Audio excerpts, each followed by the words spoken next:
নমস্কার, দেখছেন Siliguri news TV. আজ 6ই ডিসেম্বর শুক্রবার। শুরুতেই দেখে নেওয়া যাক হেডলাইন্স। একদিনেই হালুয়া টাইট করেছে বাংলাদেশের। ওপারে ইউনুস যাহা, এপারে মমতা তাহা। প্রতিবাদে সরব রাজ্যের বিরোধী দলনেতা শুভেন্দু অধিকারী।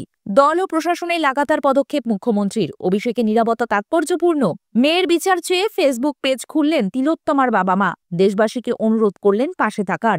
বাংলাদেশ হয়ে কলকাতায় ঢুকতে পারে পাক জঙ্গি। পাসপোর্ট ভেরিফিকেশনে করা লালবাজার। চোপড়ায় ট্যাপ কাণ্ডে গ্রেপ্তার আরও 2। আমাকে জামিন দিন। আদালতে আর্তনাদ টিএমসি শৃঙ্খলা রক্ষা কমিটির প্রাক্তন সভাপতি পার্থর।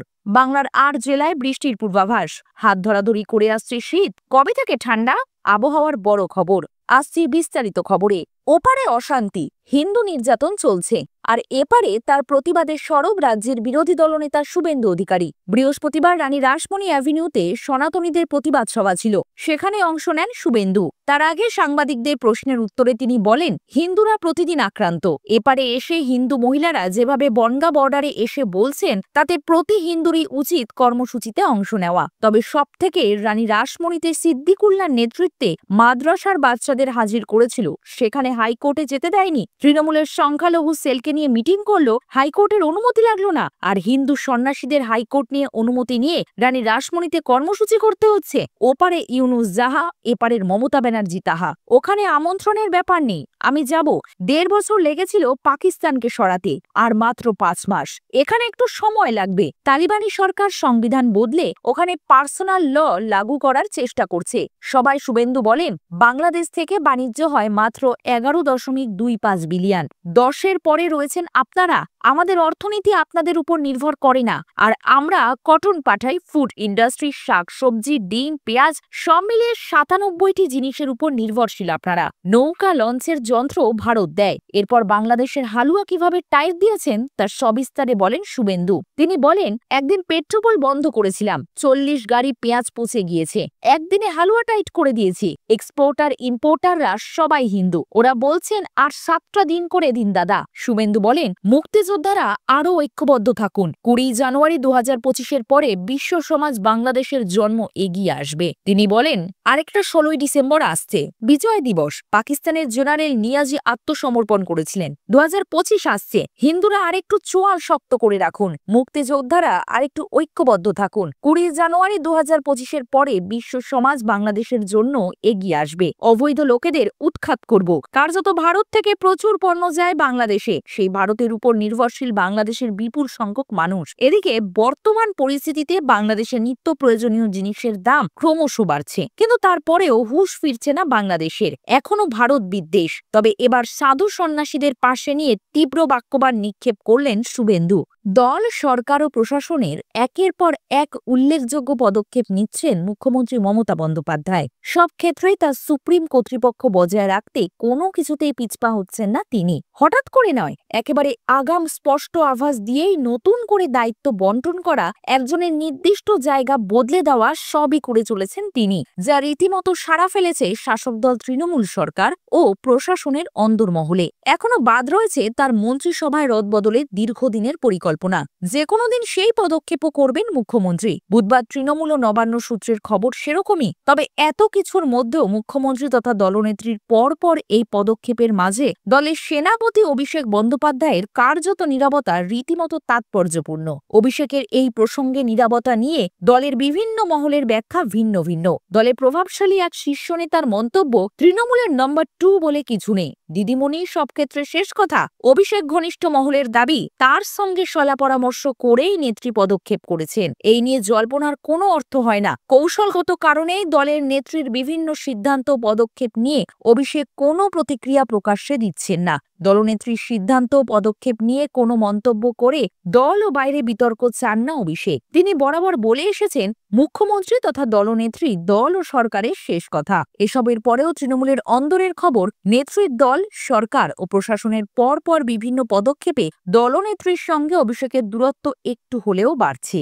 অভিষেকের নীরবতাই তার প্রমাণ। নিজের কেন্দ্রে অভিষেকের ডক্টরস কনভেনশন, লাগাতার স্বাস্থ্য শিবিরের আয়োজনও নেত্রী ভালো চোখে নেননি বলেই দলের খবর। দলেই প্রশ্ন উঠছে, তাহলে কি সরকারের জেলা ও ব্লক স্তরের স্বাস্থ্য প্রশাসনে ব্যর্থতাই এক্ষেত্রে স্পষ্ট হয় না? যদিও নেত্রীর সঙ্গে অভিষেকের এই দূরত্ব ও ভুল বোঝাবুঝিতে তৃণমূলে প্রবীণ নেতাদের মধ্যে এখন কিছুটা স্বস্তির হাওয়া। দলের বিভিন্ন ক্ষেত্রে নেত্রী এখন দলের প্রবীণ নেতাদের গুরুত্ব দিচ্ছেন, এতেই তারা স্বস্তি বোধ করছেন বলে এক প্রবীণ নেতার দাবি। অভিষেক বরাবর নবীন নেতৃত্বের পক্ষে, তার দলের রদবদলে সদ্য সুপারিশে তা স্পষ্ট, যদিও এখনও তা মেনে নেননি দলনেত্রী। এটাও তার সঙ্গে দলনেত্রীর বর্তমান দূরত্ব তৈরির অন্যতম কারণ। চলতি বছর 9ই আগস্ট মেয়েকে হারিয়েছেন তিলোত্তমার বাবা মা। বিচারের আশায় পেরিয়ে গিয়েছে 4 মাস, কিন্তু আজও সবটা অধরা। এবার ফের একবার বিচারের দাবিতে সরব হলেন নিহত চিকিৎসকের বাবা মা। খুললেন একটি ফেসবুক পেজ, বিচারের দাবি জানিয়ে। ইতিমধ্যেই সেই পেজ থেকে পোস্ট করা হয়েছে একটি ভিডিও। রাজ্য তথা দেশে প্রতিটি মানুষকে পাশে থাকার অনুরোধ জানিয়েছেন সন্তানহারা এই বাবা মা। তিলোত্তমার বাবা মা যে পেজটি খুলেছেন তার নাম truth and justice voice of RG Kar victim. সেখানে তারা লিখেছেন, আমাদের মেয়ের জন্য বিচার চেয়ে, সত্য জানতে চেয়ে লড়াই চালিয়ে যাচ্ছি। আর কোনো পরিবার যাতে এভাবে কষ্ট না পায় তা নিশ্চিত করার জন্য আমাদের সঙ্গে থাকুন। 4 মাস হয়ে গেল, আমাদের মেয়ের সঙ্গে গত 9ই আগস্ট রাতে কি হয়েছিল এখনো আমরা জানি না। প্রথমে কলকাতা পুলিশ এই ঘটনার তদন্ত করছিল, ওদের তদন্তে আমাদের আস্থা ছিল না, তাই আমরা হাইকোর্টে অন্য এজেন্সির তদন্তের জন্য আবেদন জানাই। এখন এই ঘটনার তদন্ত করছে সিবিআই, কিন্তু তারপরেও 4 মাসে কিচ্ছু জানা গেল না। আপনারা আমাদের সঙ্গে থাকুন। অন্যদিকে 6ই ডিসেম্বর প্রতিবাদী চিকিৎসকেরা একটি মিছিলের ডাক দিয়েছেন। সেই মিছিলে পা মেলাবেন তিলোত্তমার বাবা মা। মিছিলটি যাবে স্বাস্থ্য ভবন পর্যন্ত। বাংলাদেশকে ট্রানজিট রুট হিসাবে ব্যবহার করে কলকাতায় ঢুকতে পারে পাক জঙ্গি, সক্রিয় হতে পারে জেহাদি মডিউল। সীমান্তের ওপারে পরিস্থিতি বদলানোর পরই চিন্তার ভাঁজ এদেশের গোয়েন্দাদের কপালে। এমন পরিস্থিতিতে এবার আরও সতর্ক লালবাজার। আরও কড়াকড়ি করা হচ্ছে পাসপোর্ট ভেরিফিকেশন প্রক্রিয়া। পাসপোর্ট ভেরিফিকেশন নিয়ে আরও সতর্ক হতে থানাগুলোকে নির্দেশ দিয়েছে লালবাজার। বলা হয়েছে, পাসপোর্টের আবেদনকারীর বাড়িতে গিয়ে আধার কার্ড, ভোটার কার্ড সহ প্রয়োজনীয় নথি ও বাড়ির ঠিকানা খতিয়ে দেখতে হবে। আবেদনকারী পাসপোর্টের জন্য যে ঠিকানা উল্লেখ করেছেন সেই ঠিকানায় তিনি থাকেন কিনা তা পরীক্ষা করে দেখতে হবে। সেখানে থাকলে সেই সংক্রান্ত প্রয়োজনীয় কাগজপত্র রয়েছে কিনা তাও দেখতে হবে। সম্প্রতি দেখা গিয়েছে ভুয়ো নথি দিয়ে পাসপোর্ট তৈরি হয়েছে। কিছুদিন আগে পার্ক স্ট্রিট থেকে বাংলাদেশি অনুপ্রবেশকারী সেলিম মাতব্বরকে গ্রেপ্তার করা হয়েছিল। জানা গিয়েছিল দিল্লি থেকে ভুয়ো পরিচয়পত্র বানিয়ে তা ব্যবহার করে রাজস্থানের ঠিকানায় পাসপোর্ট তৈরি করেছিল। এরপরই সতর্ক লালবাজার। বাংলাদেশে পরিস্থিতি বদলের পর থেকেই সক্রিয় হয়েছে পাকিস্তানি গোয়েন্দা সংস্থা আইএসআই। গোয়েন্দা সূত্রের দাবি, বাংলাদেশকে ব্যবহার করে বাংলায় পাক জঙ্গিদের ঢোকাতে চেষ্টা করছে তারা। সক্রিয় করতে চাইছে রাজ্যের স্লিপার সেলগুলিকে। তাদের অনেকেই ভুয়ো নথি ব্যবহার করে পাসপোর্ট বানাতে চেষ্টা করছে। সেই প্রচেষ্টা বানচাল করতে এবার সতর্ক লালবাজার। পাসপোর্ট ভেরিফিকেশনে কড়া পদক্ষেপ। ট্যাব কাণ্ডে ধরপাকড় অব্যাহত রয়েছে চোপড়ায়। বৃহস্পতিবার আরও 2 জনকে গ্রেপ্তার করল পুলিশ। এদিন Asansol Durgapur police commissionerate cyber থানার তদন্তকারী দল ও চোপড়া থানার পুলিশের যৌথ অভিযানে দাসপাড়া গ্রাম পঞ্চায়েত এলাকা থেকে একজনকে গ্রেপ্তার করা হয়। ধৃতের নাম মেহবুব আলম। এলাকায় অনলাইন ক্যাফে রয়েছে তার। অন্যদিকে বসিরহাট সাইবার থানার পুলিশ চোপড়া পুলিশের সঙ্গে যৌথ অভিযান চালিয়ে চুটিয়াখর গ্রাম পঞ্চায়েত এলাকা থেকে মোহাম্মদ ইয়াসিন আলী নামে আরেকজনকে গ্রেপ্তার করেছে। জানা গিয়েছে, ইয়াসিন পেশায় হাতুড়ে চিকিৎসক, তিনি আবার তৃণমূলের বুথ সভাপতি। চোপড়া থানার পুলিশ সূত্রে জানা গিয়েছে, ট্যাব কাণ্ডে নাম জড়িয়ে পড়ায় এদিন 2 জনকে গ্রেপ্তার করেছে পুলিশ। ধৃতদের নিয়ে এদিনই 2 জেলার পুলিশ রওনা দিয়েছে। ট্যাব কেলেঙ্কারি নিয়ে তদন্ত শুরু হতেই চোপড়া থানা এলাকা থেকে গ্রেপ্তারির খবর আসতে শুরু করে। চোপড়াকে হটস্পট হিসেবে চিহ্নিত করা হয়। ট্যাব দুর্নীতির কিনারা করতে এখনো পর্যন্ত বেশ কয়েকটি জেলা থেকে পুলিশের স্পেশাল টিমের সদস্যরা চোপড়া থানা এলাকায় এসে ঘুরে গিয়েছেন। অনেকেই আসছেন। ট্যাব কাণ্ডে এদিনে 2 জনকে নিয়ে চোপড়া থানা এলাকার বাসিন্দা সহ মোট 18 জনকে গ্রেপ্তার করল পুলিশ। আমাকে জামিন দিন, আমি কিচ্ছু করিনি, আমাকে শুধু শুধু আটকে রাখা হয়েছে। নিম্ন আদালতে তার জামিনের আবেদনের শুনানিতে এমনই দাবি করলেন পার্থ চট্টোপাধ্যায়। এদিন আদালতে পার্থবাবুকে নির্দোষ বলে দাবি করেন তার আইনজীবী। পাল্টা সিবিআই এর তরফে জানানো হয়, পার্থবাবু যে সরাসরি দুর্নীতিতে জড়িত তা প্রমাণ হওয়ার সময়ের অপেক্ষা। পার্থ চট্টোপাধ্যায়ের ৭৩ বছর বয়স, তার অনেক শারীরিক সমস্যা রয়েছে। সমস্ত অভিযুক্তরা জামিন পেয়ে যাচ্ছেন, তাহলে উনি কি দোষ করলেন? পাল্টা বিচারক বলেন, কে প্রভাবশালী আর কে নন তা আপনারা কিভাবে ঠিক করেন? এটা ঠিক করার অধিকার আপনাকে কে দিয়েছে? এরপর পার্থ চট্টোপাধ্যায়ের জামিনের বিরোধিতা করে সিবিআই এর আইনজীবী বলেন, পার্থ চট্টোপাধ্যায় সরাসরি দুর্নীতির সঙ্গে যুক্ত। ১৫২ জন যোগ্য চাকরিপ্রার্থীর নাম তালিকাভুক্ত করা হয়নি, অথচ বিভিন্ন এজেন্ট মারফত টাকা তুলে ৭৫২ জন অযোগ্য চাকরিপ্রার্থীর তালিকা তৈরি করা হয়েছিল, যার মধ্যে ৩১০ জন অযোগ্য চাকরিপ্রার্থীর চাকরি সুনিশ্চিত করা হয়েছিল।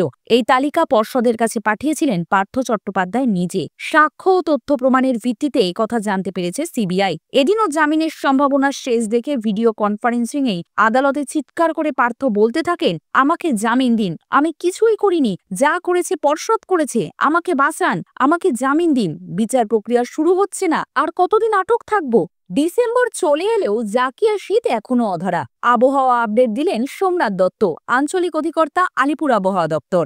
বড়দিনের আগেই তুষারপাতের সম্ভাবনা দার্জিলিংয়ের সান্দাকফু সহ উঁচু পার্বত্য এলাকায় হালকা তুষারপাতের খুব সামান্য সম্ভাবনা। শনিবার থেকে সোমবারের মধ্যে হালকা তুষারপাত ও শিলাবৃষ্টির সামান্য সম্ভাবনা। তুষারপাত, বৃষ্টি এবং শিলাবৃষ্টি হবে সিকিম সহ পার্বত্য এলাকায়। পশ্চিমী ঝঞ্ঝার প্রভাবে এই আবহাওয়া পরিবর্তন। শুক্রবার থেকে হালকা বৃষ্টির সামান্য সম্ভাবনা দার্জিলিং ও কালিম্পংয়ের পার্বত্য এলাকায়। সোমবার পর্যন্ত এই বৃষ্টির সম্ভাবনা। রবি ও সোমবার বৃষ্টি হতে পারে দার্জিলিং, কালিম্পং, আলিপুরদুয়ার, কোচবিহার এবং জলপাইগুড়ি এই ৫ জেলাতে। দক্ষিণবঙ্গেও বৃষ্টির সম্ভাবনা। পূবালি গরম হওয়ার সঙ্গে পশ্চিমে ঝঞ্ঝার শীতল হওয়ার সংস্পর্শে বৃষ্টির সম্ভাবনা। পশ্চিম বর্ধমান, পূর্ব বর্ধমান, ঝাড়গ্রাম, পশ্চিম মেদিনীপুর, বাঁকুড়া, পুরুলিয়া, বীরভূম, মুর্শিদাবাদ জেলায় হালকা বৃষ্টির সামান্য সম্ভাবনা।